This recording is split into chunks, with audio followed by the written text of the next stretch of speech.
Buenos días a todos. Yo soy Jorge Menéndez, investigador del Grupo de Investigación Ecuador de la Universidad Rey Juan Carlos, y voy a dar esta breve charla, esta breve ponencia titulada Evidencia del ejercicio sobre biomarcadores de dolor neuropático en modelos animales. Una breve revisión de la literatura más actual. En primer lugar, ya que estamos hablando de ejercicio y de dolor neuropático, habría que entender cuál es la definición de dolor neuropático, ¿vale? En 2019, la IARC lo define como el dolor que se origina o a consecuencia de una lesión o enfermedad que afecta al sistema nervioso somatosensorial. Teniendo esto en cuenta, actualmente se estima que entre el 7 o el 10% de la población mundial presenta dolor neuropático crónico y que el tratamiento farmacológico no obtiene unos buenos resultados en torno al 45 o al 50% de los pacientes que lo reciben. Esto es destacable si tenemos en cuenta que el tratamiento farmacológico es el tratamiento recomendado como primera línea, ¿vale? Con una evidencia fuerte. Y nosotros, en el caso de la fisioterapia, donde estaría involucrado el ejercicio terapéutico, contamos con una evidencia de baja calidad, ¿vale? No sería una buena recomendación. Lo que podría ayudar a explicar un poco esta falta de respuesta de los pacientes al tratamiento sería lo complicado, lo complejo que es fenotipar a estos pacientes, o por así decirlo, a casi cualquier paciente con dolor persistente. Si consiguiéramos fenotipar o subclasificar mejor a los pacientes, podríamos saber qué paciente es más susceptible de responder bien o quién sería respondedor a una terapia en concreto y por lo tanto mejoraríamos un poco la tasa de mejoría en estos pacientes, ¿vale? Para entender un poco el objetivo de esta revisión y cómo el ejercicio puede o no puede ayudar a al dolor neuropático, habría que entender primero cuál es la fisiopatología del dolor neuropático y luego cuáles son los mecanismos del ejercicio y ver si esto puede cuadrar, ¿vale? Si el ejercicio puede influir positivamente en la fisiopatología del dolor neuropático. En este caso, la fisiopatología se ha estudiado principalmente en modelos animales con lesión nerviosa periférica y encontramos mucha evidencia. A modo de resumen general, encontramos una alteración del sistema inmune, una alteración proinflamatoria, en todos los niveles neuroanatómicos, desde el nervio periférico lesionado hasta centros supramedulares. En el nervio periférico encontraríamos una activación de las células de Schwann, de granulación de células mastoides, infiltración de linfocitos, neutrófilos, macrófagos, degeneración valeriana, etc.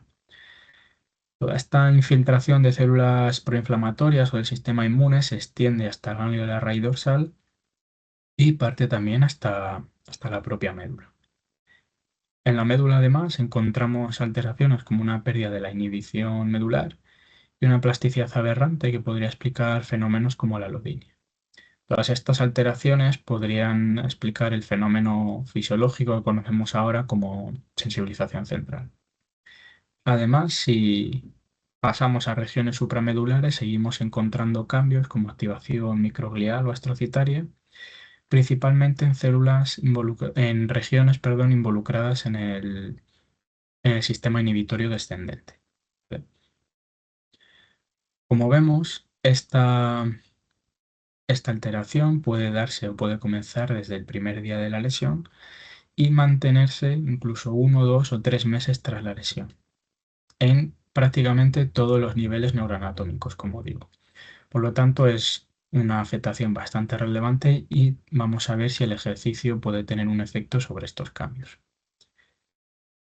La mayoría, como digo, se centran principalmente en ese desbalance o ese desequilibrio entre un aumento de mediadores y células proinflamatorias y un descenso de mediadores o marcadores antiinflamatorios. Si pasamos ahora a la parte más relevante de la ponencia, que sería entender si el ejercicio puede ayudar o no en estos casos, tenemos que ver cómo se pauta o qué tipo de ejercicio se realiza en modelos animales. En estos casos tenemos dos tipos de ejercicio, el más empleado que sería el ejercicio aeróbico y luego por otro lado el ejercicio anaeróbico. Además, también aquí hay que entender que el ejercicio se puede plantear como ejercicio voluntario o ejercicio forzado. Y esto es relevante si tenemos en cuenta que la actividad física tiene un efecto que parte se puede atribuir al contexto y entonces habría que tenerlo en cuenta a la hora de extrapolar los resultados de estos estudios. Lo más empleado, como digo, es el ejercicio aeróbico, que suele hacerse en un tapiz rodante o en la propia cinta, o también en otros casos como natación, ¿vale? El ejercicio anaeróbico, por otro lado, es un poco menos habitual, más complejo, y aquí encontramos principalmente distintas propuestas de poner un lastre a la rata o al ratón para intentar así trabajar como una especie de ejercicio de fuerza, por así decirlo. En esta breve revisión, lo que hemos encontrado son 9 estudios, 3 de ellos serían revisiones sistemáticas con metaanálisis, y luego el grueso, que serían otros 6, son revisiones narrativas. Aquí ya empezamos a ver bastante heterogeneidad en los estudios. Si tenemos en cuenta los metaanálisis, tenemos desde estudios donde valoran los efectos del ejercicio prelesional antes de hacer la lesión a la rata, luego los efectos del ejercicio en lesiones del nervio ciático y luego los efectos del ejercicio en otro tipo de lesiones de nervio periférico, pero más globales. Si pasamos a las revisiones narrativas, aquí encontramos aún más heterogeneidad. Sí que es verdad que la mayor parte de ellas se centran en marcadores concretos como sistema inmune o microglía, pero luego tenemos otras revisiones sobre los efectos a nivel de modelos de lesión medular o modelos de diabetes o prediabetes. En un esquema muy general, los efectos globales que parecen coincidir o apuntan en esa dirección todas las revisiones son recuperar un poco el balance entre ese aumento proinflamatorio o antiinflamatorio, ¿vale? Parece que el ejercicio ayuda a aumentar los marcadores antiinflamatorios y a reducir los proinflamatorios. Si nos vamos más a zonas más específicas, en el sistema nervioso periférico tendríamos una disminución de la actividad glial, un aumento de macrófagos de tipo M2, perdón, linfocitos M2 con respecto a linfocitos M1, ¿vale? Los M2 serían antiinflamatorios, una disminución del estrés oxidativo y luego una mejora en el transporte axonal, regeneración nerviosa y flujo sanguíneo.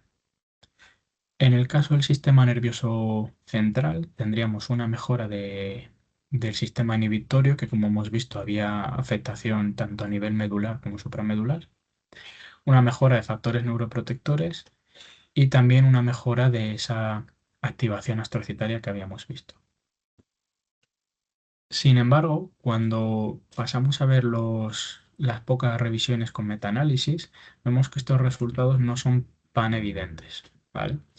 Em, si nos fijamos en este caso, en el sistema inmune, de marcadores que se han visto aumentados, encontramos que la mayoría de marcadores solo se han visto estudiados en un estudio, ¿vale? Y cuando se han visto en más ensayos clínicos, vemos un poco resultados confusos. Hay algunos que están a favor de un descenso de estos marcadores proinflamatorios y hay algunos resultados que están a favor de un aumento de estos marcadores. Si vamos más en concreto a las citoquinas, este es otro metaanálisis, vemos que la mayor parte de las citoquinas se han estudiado a nivel del nervio periférico. Y como vemos, no encontramos unos resultados estadísticamente significativos, encontramos unos intervalos de confianza bastante elevados. Por lo tanto, hay que tener un poco en cuenta que estos resultados, que aparentemente son positivos del ejercicio, parece que cuando vamos a estudios con un poco más de calidad no son tan evidentes. ¿Qué factores pueden explicar estos resultados? Por un lado, la heterogeneidad. Puede ser en este caso una heterogeneidad en cuanto a los modelos de lesión animal, ¿vale? Vemos que a nivel de lesión solo del nervio periférico encontramos desde una sección del nervio ciático, una constricción, luego podemos hacer constricción más cerca del ganglio de la raíz dorsal o en un nervio aún más periférico. Luego hay otras revisiones que aplicaban lesión medular y dentro de la propia lesión medular también hay varios tipos. Entonces encontramos que a la hora de plantear una lesión en el animal para luego estudiar los efectos, vemos que hay distintos tipos de lesiones y eso ya puede complicar la extrapolación de los resultados. Y por otro lado, y casi más relevante para esta ponencia, sería la heterogeneidad en cuanto a los protocolos de ejercicio. Sí que es verdad que la mayoría son ejercicios de tipo aeróbico, cumpliendo con una dosis mínima de unos 30 minutos por sesión y unas 3 o 5 sesiones por semana. Eso parece, en cierto modo, extrapolable a cómo se puede pautar el ejercicio aeróbico en pacientes reales.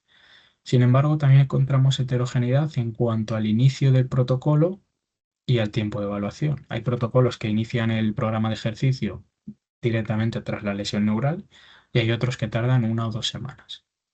Del mismo modo, hay estudios que evalúan los efectos del protocolo a la semana, cosa que en pacientes sabemos que no hemos conseguido adaptaciones o cambios en una sola semana. Y luego hay estudios que intentan evaluar los efectos del protocolo a los 2 meses, lo cual ya sería un poco más plausible.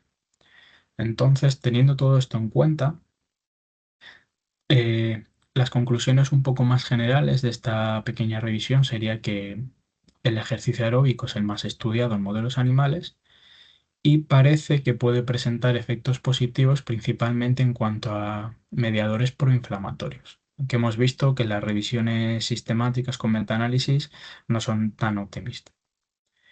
Estos efectos parece que se pueden observar en múltiples niveles anatómicos. Sin embargo, a la hora de una extrapolación a la clínica, es complejo, dada la heterogeneidad en los modelos de lesión, en los protocolos de intervención y en los tiempos de medición.